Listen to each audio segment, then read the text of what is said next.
Vamos que vamos, galerinha guerreira, com o nosso projeto Como Ler e Entender Obras Literárias para os Vestibulares. E a obra que nós vamos trabalhar hoje, né, com orientação de leitura, é essa aqui, ó, Angústia, do Graciliano Ramos. Este livro aqui que está indicado, quando eu estou gravando isso aqui, como leitura obrigatória da FUVEST. Não é uma leitura fácil. Os alunos reclamam muito da leitura desse livro aqui. E eu quero começar essa orientação lendo um trecho inicial do livro. Presta atenção, ó. Vivo agitado, cheio de terrores, uma tremura nas mãos que emagreceram.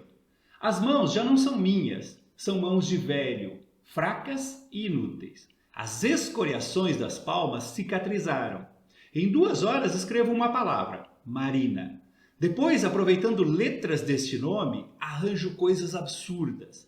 Ar, mar, rima, arma, ira, amar, uns 20 nomes.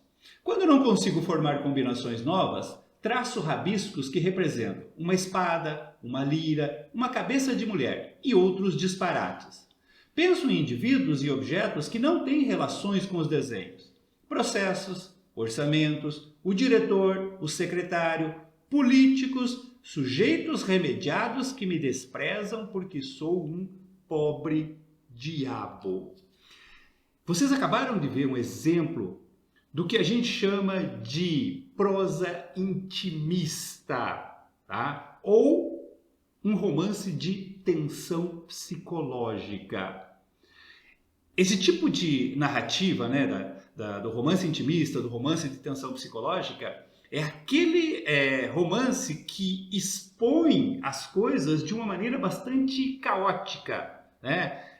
As informações são sobrepostas, sem linearidade, sem organização lógica, né? Os tempos vão oscilando constantemente. Você vê que você tem uma série de informações aqui que nos vão sendo apresentadas e você fica se questionando. Por que ele está cheio de terror? Por que ele tem essa tremura nas mãos? Por que elas emagreceram? O que são essas cicatrizes nas palmas das mãos? Quem é essa Marina? Por que ela provoca palavras como amar, arma, ira? Quem são essas pessoas que o desprezam como se ele fosse um pobre diabo? Pois bem, esse é o ritmo do Angústia, tá? E aí você está pensando assim, não, mas isso é no começo, né, professor? Depois melhora? Não, você, obviamente, vai se habituando com o ritmo, vai ficando mais fácil e tal, mas é esse ritmo do começo ao fim. Então, a minha orientação aqui é exatamente em cima do foco narrativo, da estrutura narrativa do livro. O que você precisa prestar atenção, né, para entender essa obra e que pode ser cobrança no vestibular. Vamos lá? Primeira coisa que você tem que saber é o seguinte, ó. Nós temos aqui uma narrativa em primeira pessoa, tá? O narrador é o protagonista da história. É o personagem principal da história que, na verdade, está escrevendo um livro. Tá? Então, ele está narrando enquanto ele escreve um livro. O personagem, né, narrador, é o Luiz da Silva, protagonista da história. E todo narrador, em primeira pessoa, protagonista de uma história, ele é o que a gente chama de narrador não confiável. Narrador não confiável significa o seguinte, ó. Você tem que estar sempre desconfiando do que ele fala, porque é a versão dele dos fatos. Ninguém consegue ser imparcial quando fala de si mesmo. Tá? O narrador externo, o narrador onisciente, aquele que não participa da história, ele consegue ser imparcial. Ele pode até optar por parcialidade, mas ele consegue ser imparcial. Ele não está envolvido emocionalmente com os fatos. O narrador, personagem, protagonista, não consegue ser imparcial. E é daí que vem a expressão de não confiável. Tá? Você tem que estar sempre prestando atenção naquilo que ele está narrando, se aquilo é fruto de uma postura equilibrada, racional, ou se é fruto de um envolvimento emocional com aqueles fatos. Se esses fatos, se esses acontecimentos não podem estar distorcidos por esse envolvimento emocional. E aqui você tem basicamente a história de um assassinato por ciúmes. O Luiz da Silva, que perdeu a sua amada Marina para o Julião Tavares, num acesso de fúria, assassinou o Julião Tavares. 30 dias depois dele ter cometido esse assassinato, ter ficado doente e tal, ele se recupera e começa a escrever um livro. E nesse livro ele vai despejando todo esse drama que ele está vivendo, né? E que culminou nesse assassinato. Então a primeira coisa que você tem que observar é exatamente isso. É um narrador em primeira pessoa. E esse narrador em primeira pessoa, ele usa o que a gente chama de fluxo da consciência. Uns chamam de livre fluxo da consciência ou monólogo interior. Na prática, isso funciona assim, gente. O narrador fala como se estivesse falando com ele mesmo, como se estivesse despejando os seus pensamentos sem se preocupar com um interlocutor, que no caso seríamos nós, os leitores. Ele não está preocupado com isso. Tá? Por que a gente chama de monólogo interior? É como se ele estivesse falando com ele mesmo. Você sabe muito bem que quando nós queremos expor os nossos pensamentos, nós nos preocupamos em organizá-los de uma maneira lógica, coerente, para que as pessoas possam entender isso. Agora, quando nós estamos divagando, né, conversando com os nossos botões, como se diz aí na fala popular, nós fazemos isso de uma maneira muito caótica. Nós saltamos de uma imagem para outra, de um pensamento para o outro, fica tudo muito misturado. Agora, imagine a pessoa dando vazão, né, a esses pensamentos sem essa preocupação organizacional desses pensamentos.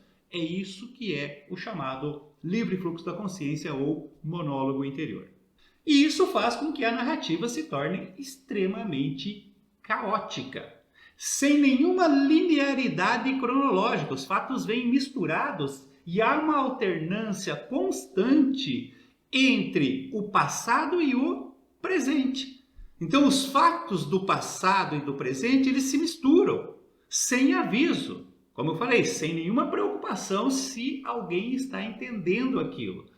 Esse passado, ele pode ser um passado remoto, né? Então, às vezes ele fala da infância dele, né? Fala do pai, fala do avô, da fazenda onde ele vivia, lá no interior de Alagoas.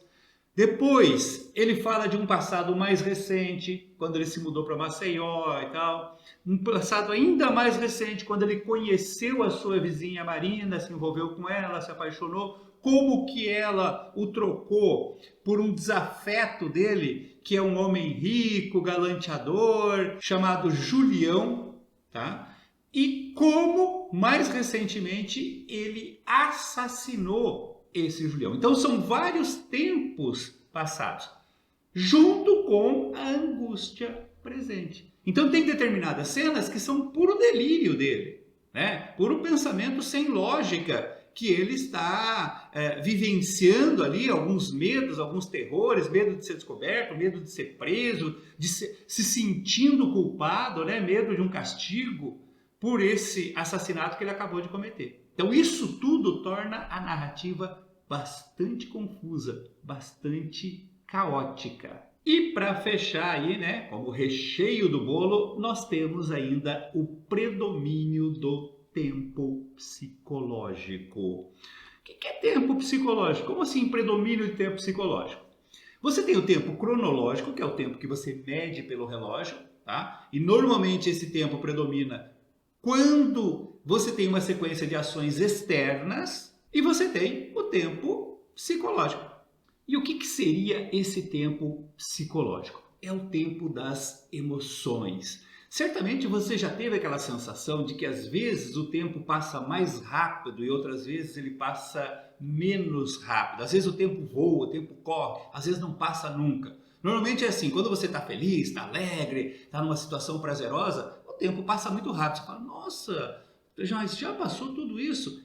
Quando é o contrário, você está numa situação de fossa, está sofrendo e tal, está numa situação desconfortável, o tempo se arrasta, demora para passar. Isso é o tempo psicológico, é o tempo das emoções, das sensações. Então, quando você está lendo o livro, às vezes você não tem muita precisão de quanto tempo durou uma determinada cena que o narrador está descrevendo.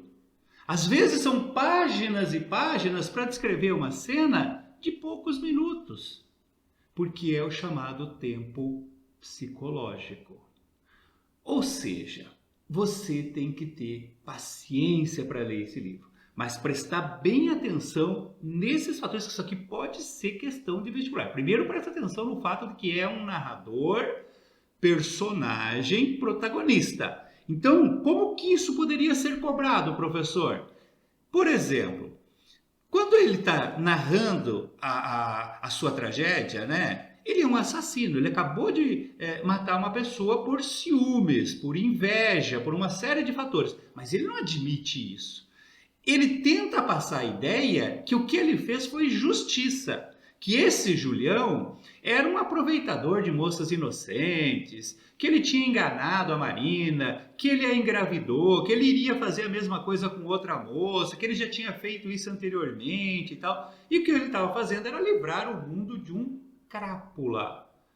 Agora, se você ler com atenção, se você perceber que ele está contando os fatos sob a ótica dele, sob o ponto de vista dele, tentando justificar as suas ações, aí você começa a perceber que ele também foi extremamente incompetente, que ele tinha inveja do Julião, porque ele era um pobre diabo, né? O Julião tinha dinheiro, que ele abriu mão de disputar a Marina com o Julião, que ele entregou de mão beijada, tá? Que ele tinha um acúmulo de revolta, de raiva social por outros problemas, que ele canalizava para esse Julião, que representava para ele aquele burguês, filhinho de papai, que ele odiava.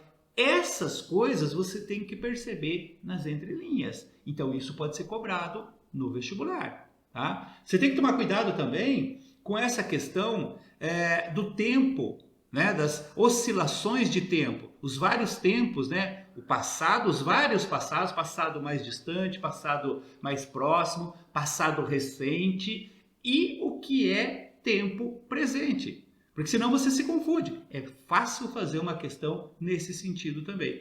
E observar essa coisa do tempo psicológico, tá? Dessa narrativa tensa, dessa narrativa intimista, baseada no tempo psicológico. Certinho, gente?